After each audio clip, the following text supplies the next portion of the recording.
Hi there, and welcome back to the channel. So, things look a little different today because it's so hot, here in South Georgia. I'm sure it's hot everywhere in the country, but it's like 100 degrees here. So in this building, the AC is just staying on. They've got it set low, and that's good for, the building, but keeps the ambient noise up. So what I've done is I've closed the door. I've got like a sound blanket behind the camera so that I can, track in here, work on my stuff, because I can't have all that extra hiss, going off in the microphone. But it does bring the camera forward a little bit, which looks kind of weird. I can tell it looks different. Hopefully the light is okay. I'll adjust after I see this video and make sure that it looks okay. But anyway, what I'm doing is I'm recording the vocal, and I have to get the room quiet for that, because that's, the most important sensitive part, and this microphone is, sensitive. So I had to bring everything inside, and I'll continue to work on, getting the sound right, because I liked the door being open because it gave a lot of natural reverb and like just the natural kind of, I like the way it sounded. When the door's closed, there's a little more of like a canned sort of reverb sound, but I do think the blanket sort of eats up some of that, and I can put more blanket type coverage on the walls and around this door. But anyway, challenges, DIY challenges, one-man band challenges have to be overcome. You can't let them, make you stumble. You got to just figure out a workaround, unless you have your own studio, which one day I will. So anyway, I'm working on the song Try On My Life. When I'm doing these one-man band things, there's something about getting into the vocals that always slows me down. Obviously, I've got a few challenges here with this heat and the air conditioner coming on all the time, but there's also just like an existential thing that happens mentally where I just sort of slow down and, like, I don't know, I just procrastinate. And I've been really busy for the past few weeks with my kids. It's summer and they've had a lot of stuff getting ready to go to college, a couple of them, so it's just, that kind of thing going on constantly around you. I've got a kid who's all the way in Ireland. He's been there for a month. Having an amazing trip, but changes the dynamics, makes everybody a little nervous at home. So doing the best I can, getting things done when I can get them done. But now I think I'm on a good track again, especially now that I figured out a way to work around this air conditioner problem. And I'm going to get these vocals done. It's not a problem singing it. This song is kind of like an upper mid thing, and I've already figured out how to kind of deal with the microphone and and that I can sing it, so I feel confident about that. So that's going to help me move forward. But that's mainly what I want to talk about here, because I'm not going to really get very far with the song. But I do want to talk about what I've done to adjust this mic effect, because that's something that would help anyone, whether you're doing vocals or whatever you're doing. This is important, especially for vocals though. Okay, so what I'm doing is I'm singing along to all the tracks I've already recorded. I did a basic guide track where I have the whole song arrangement to a metronome that I sing along to a guitar that I plug directly into the Zoom. Then I play drums along to that. Then I play the guitar tracks along to that, like the main guitar track or one or two, maybe like some kind of solo or something like that added to it. Bass guitar, which I plug in directly, and then finally everyone's favorite, the vocals. So what I do is I've got this P220 AKG large diaphragm condenser. Sounds pretty good. Has a few issues in the upper mids. Hold on, let me get water. It is so hot in here and dry. This thing has a few issues in the upper mids. It gets a little barky, a little like bright in a tin can kind of way. So I'm always kind of aware of that. I don't have the pad engaged. I've got it completely wide open, but it does need phantom power. So I have this Rane MS1B here that I plug into, and it's at about 10 o'clock. Phantom's on. From there, connected to the track one, strip one on the Zoom, got my channel strip at 100, which is unity gain for the machine. And then the gain on this one is probably at about 9 o'clock, or 9, a little past 9. High Z is, that should be off. I had the guitar plugged in a minute ago. So the high Z is off, but what I wanted to get into, what I wanted to discuss, mainly was this, oh shoot, that's not going to pull. It's going to make me have to stretch this way. What I wanted to discuss was this mic effect. So, I'm in the first microphone. Hold on, let me just pull this closer. I'll be right back.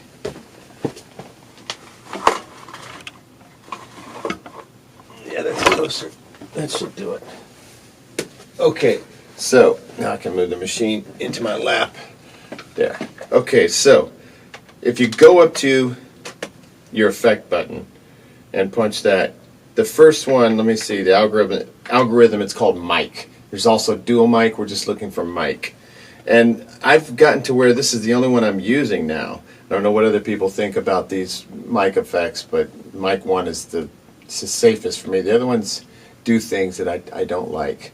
And then it's too late once you've recorded and you've ruined your vocal, which is really annoying. Okay, so I'm in that patch. I'm in the first one, number 00, record compressor, I guess is what it's saying, record comp. Okay, input screen, input 1, because that's, you know, where I'm plugged in. Could be anywhere. It really could be anywhere because you don't need the high Z.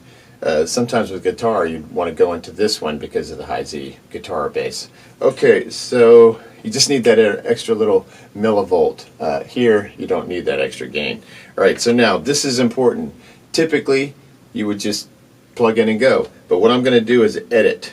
Okay, so now we have mic pre, and there's so many things you can do here. You have type, which is vocal in my case, but you could roll it backwards, which, see, you can go flat, you can go acoustic something here, I can't see what they're trying to write, and then vocal, so that's where I'm keeping it.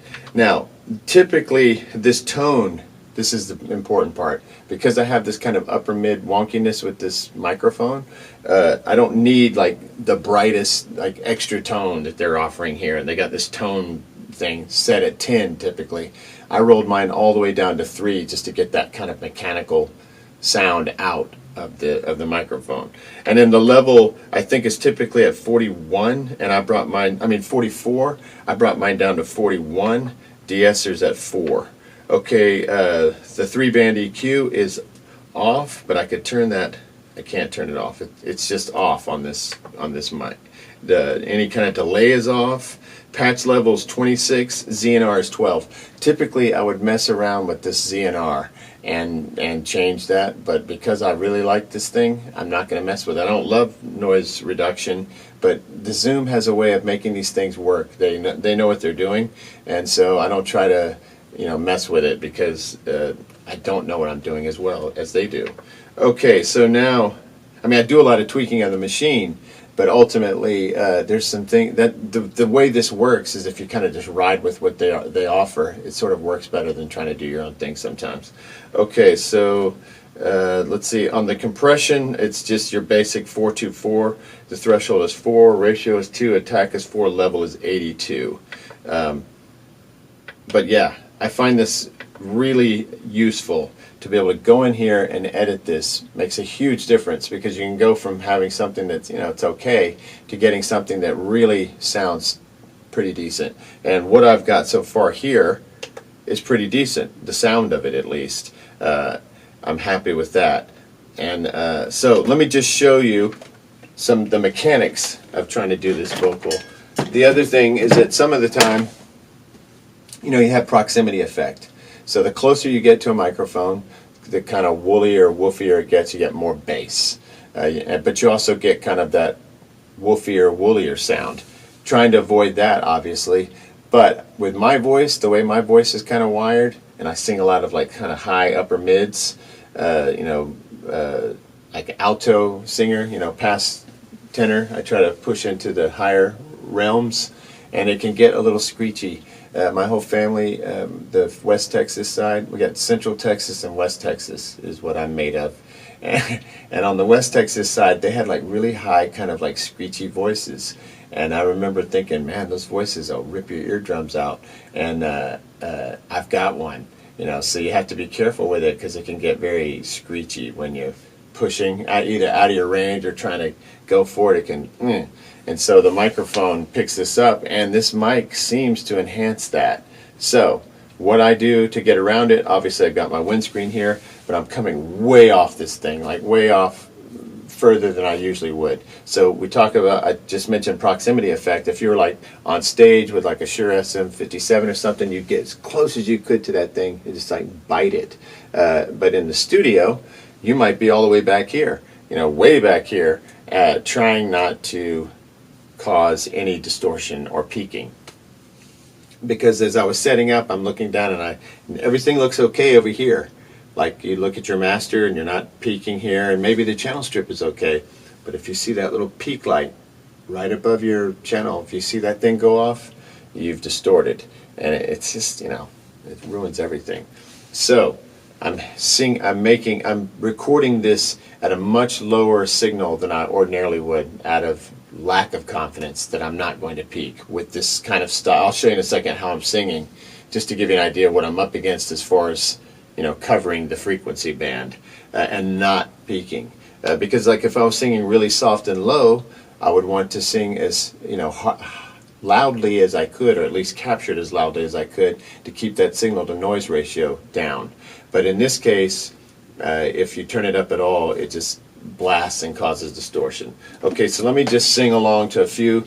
I have a couple things that I left on here that I recorded, but I don't think my articulation was as good as I like. I don't believe you have to be like use super diction in rock music and sound kind of stupid, but it has to be at least like not to the point where no one could ever understand what you're saying. That could be an issue. Especially if you're the kind of singer who's singing words that are supposed to be, I know a lot of musical styles, the words are just texture and the sound of the voice is like a texture. Like a lot of metal is like that. But what I'm doing is like more conventional, basic kind of rock, where the singer has to be, heard and not have a distorted vocal. Okay, here we go.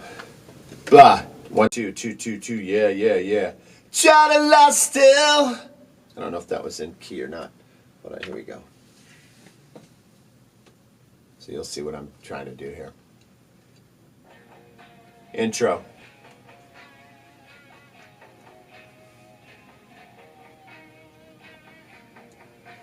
Try to lie still. Fix your gaze on an empty wall, but you can't sleep, and your dreams always wake you up. Always wake you up. They wake you up. They break you down my life, because I'm divorced from mine. Down my life, because I'm divorced from mine. Like an old shirt,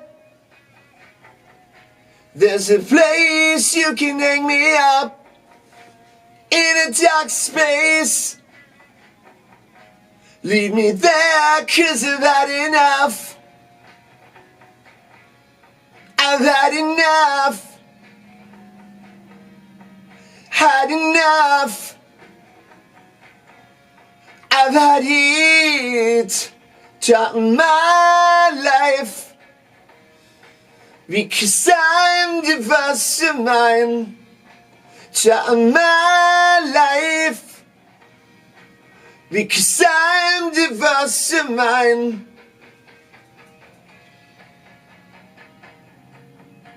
And you want it, and you need it, and you want it. You can have it.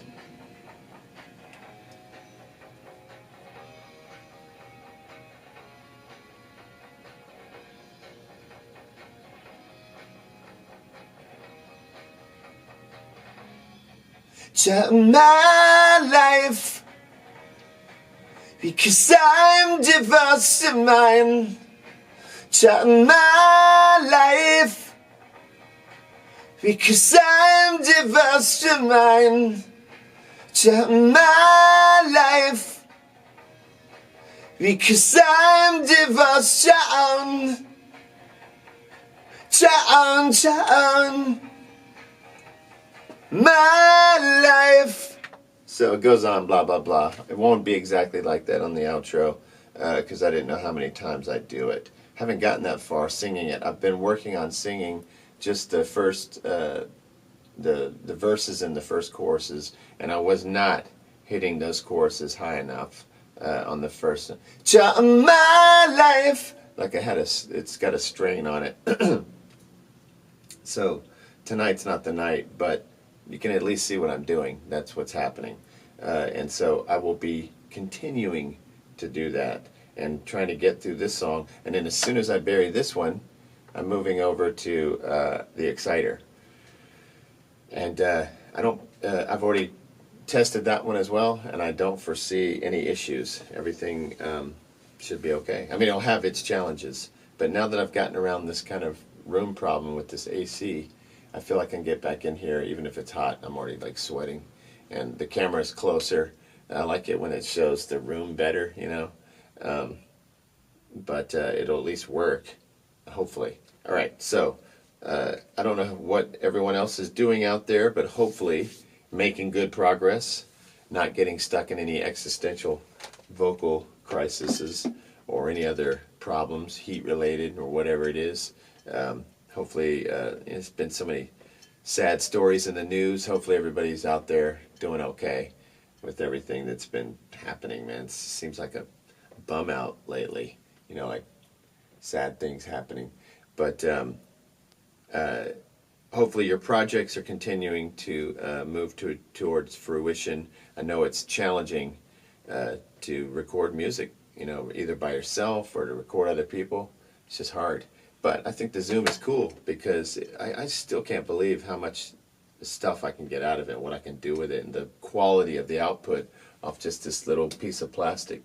So I'm still rocking the Zoom, and I'm going to finish this record, and who knows, maybe a third record on this thing. I don't know. We'll see because I dig it. All right, so what am I going to do next? What I'm going to do next is finish up this video. I'm going to record Exciter and Try On My Life, and I'll do a separate video for that one, and we'll do playback tracks on this, and then it's on to new songs. All right, so like I said, hopefully everybody's doing well. If there's anything I can, you know, do, if you got any questions about the machine or any kind of anything, just let me know, because that's what I really like, helping people, because I know how frustrating it is. Like different things I've tried to do, like hi-fi stuff, like building my own amplifiers, which that amp's got to go to the shop, and just working on electronics and things like that. The frustration level, you know, when you don't know what you're doing is high. So it's really cool to be able to just punch something up on YouTube and somebody actually delivers some information that you can use. So hopefully